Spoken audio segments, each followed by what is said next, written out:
Good evening. Welcome to South Asia Newsline. I'm Lipakshi Khurana. Here are the top stories we're tracking for you on Monday, the 26th of August. Modi meets Trump on sidelines of G7 summit, says India-Pakistan issues bilateral. Baloch activist hold anti-Pakistan protest in Germany. And Nepal bans single-use plastics near Everest.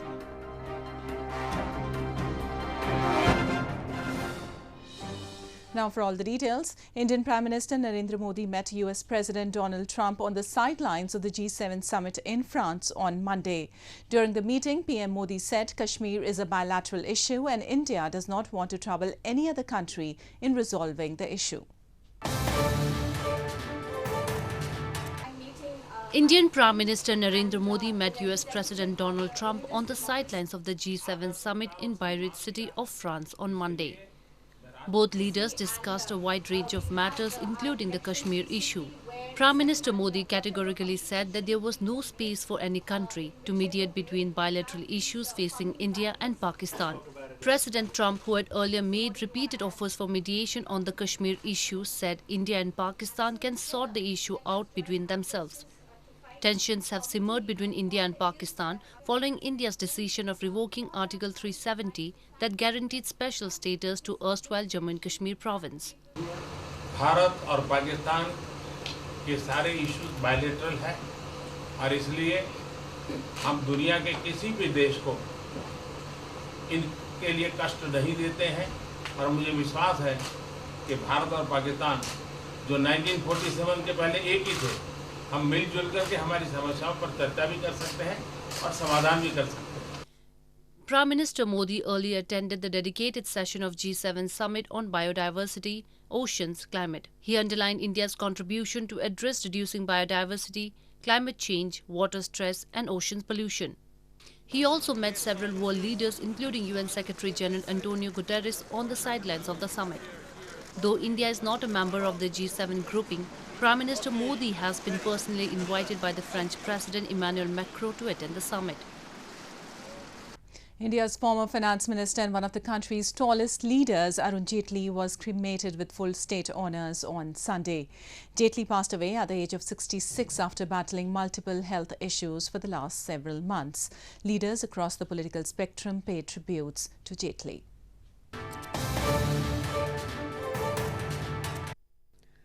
Arun Jaitley, India's former finance minister who died in hospital on Saturday, was cremated with full state honours on Sunday in capital New Delhi. Political leaders across the spectrum were present during the cremation to bid adieu to one of India's tallest leaders. A key strategist and a senior leader of the ruling Bharatiya Janata Party or BJP, Jaitley passed away at All India Institute of Medical Sciences, New Delhi, at the age of 66 after battling multiple health issues for the last several months. Jaitley took office as finance minister in 2014 and during his term, he had steered major economic legislation including the flagship Goods and Services Tax. He had opted out Prime Minister Narendra Modi's government's second term because of his declining health. Moving on, Baloch activists on Monday held an anti-Pakistan protest in Germany and raised pro-freedom slogans. They highlighted that Pakistan has been using enforced disappearances and extrajudicial killings as tactics to muzzle dissenting voices in Balochistan. Members of the Baloch Republican Party or BRP held a protest outside the Pakistan consulate in Germany's Frankfurt city on Monday and raised pro-freedom slogans. The protesters highlighted gross human rights violations being carried out by Pakistani security forces in Balochistan and accused that Pakistani army operates with impunity in the region. They accused the Pakistan army for promoting terrorism and killing innocent civilians and raised slogans like Pakistan terrorist and stop military operations in Balochistan. Some Pakistani supporters also gathered outside the consulate to disrupt the peaceful protest by the Baloch. They are criticizing us of so many things, but we are here truly to raise voice for Balochistan, and this is our blame. We are requesting the world to see that here we are dealing with the rights of Baloch people only. We are true We are the true son of Balochistan. We are protesting for our freedom, for our right. We are not proxy of any nation. We are not proxy of any country. We want our land, which belongs to Baloch, which belongs to Balochistan. Baloch activists had earlier on Sunday organized seminars across the world to commemorate the martyrdom anniversary of prominent Baloch leader Nawab Akbar Khan Bukti, who is also known as the father of the Baloch nation. They have long raised the issue of ongoing abductions, enforced disappearances and extrajudicial killings by Pakistani security forces to muzzle dissenting voices in Balochistan.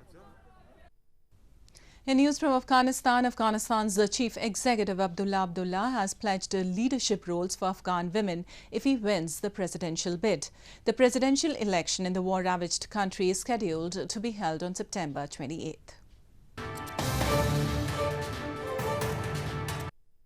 Afghanistan's Chief Executive Abdullah, who is running for president, has pledged leadership roles for Afghan women if he wins. Addressing a campaign rally on Sunday, Abdullah said he will pick a woman as one of the deputies of the Chief Executive's office in the future government. He also stressed Afghan women should have a fundamental role in the peace process and added that economic, social and political development would be impossible without the participation of women. The presidential poll in the war-ravaged country is scheduled to be held on September 28. Afghan electoral institutions face a daunting task amid security concerns. Figures by the Independent Election Commission indicate that almost 2,000 polling centers will remain closed on the election day due to security threats. During parliamentary elections held in October 2018, more polling centers were closed due to poor security than any election since 2001. In news from Bangladesh, thousands of Rohingya refugees living in Bangladesh marked the second anniversary of their fleeing from Myanmar by rallying and praying on Sunday. The refugees have demanded that Myanmar should grant them citizenship and other rights before they return home.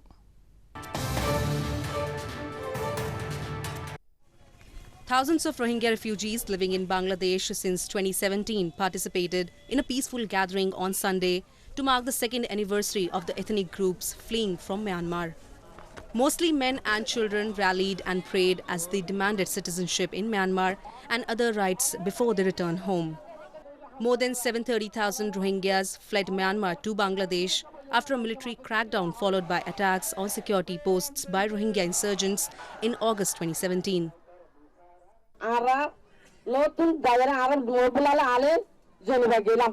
Rohingya bokke hatai bala demand tuli bala tole ara demand pura no no dikhe ara raib go je ara mai mandir kondila zulum ko go higala ye ara re disa sara ara re la demand is ara da full citizenship with the Rohingya ethnicity and that's our own host component land and our security in the ground. It is our last demand.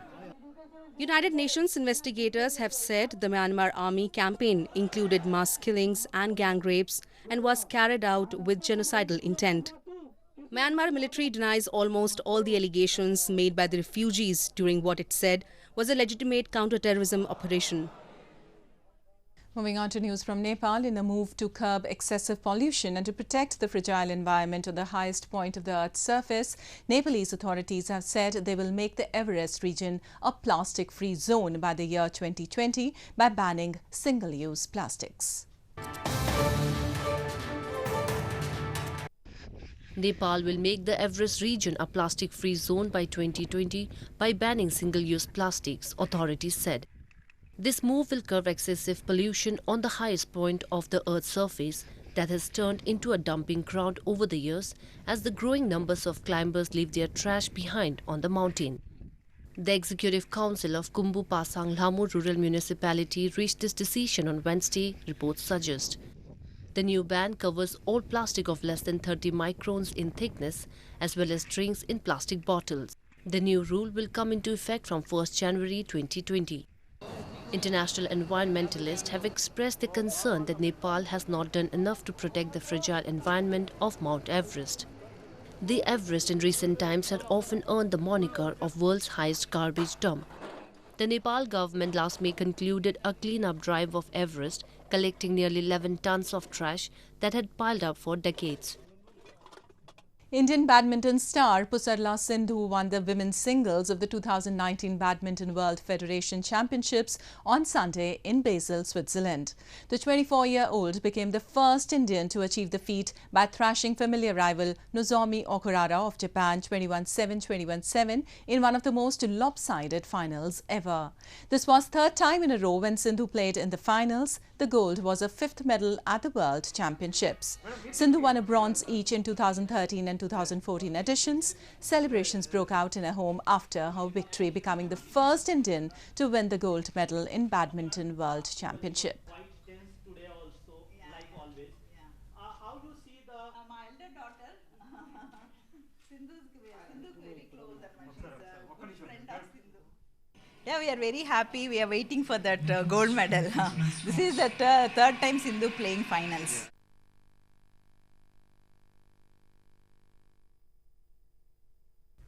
Nuns and followers of Saint Teresa, popularly known as Mother Teresa, marked her 109th birth anniversary on Monday with special prayers. Born in the year 1910, Mother Teresa devoted her whole life working for the poor and the downtrodden.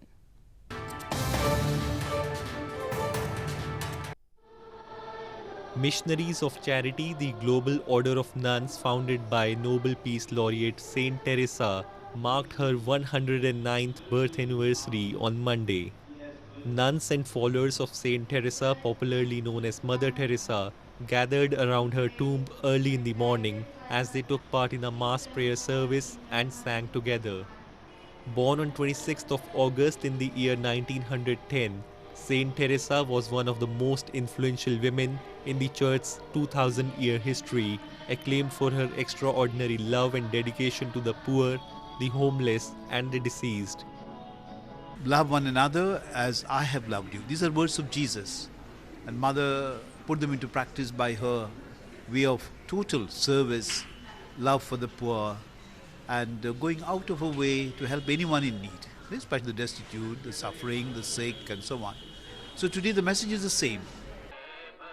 Mother Teresa received several national and international awards for social service during her lifetime, including the Magsaysay Award in 1962 and the Nobel Peace Prize in 1979.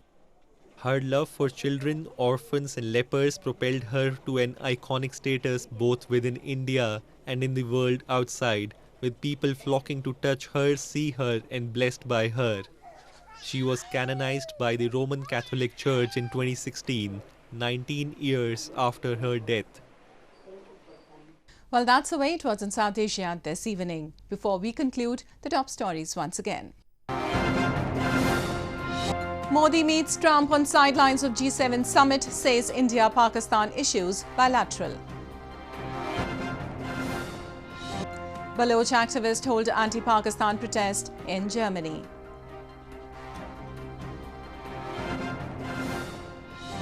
And Nepal bans single-use plastics near Everest.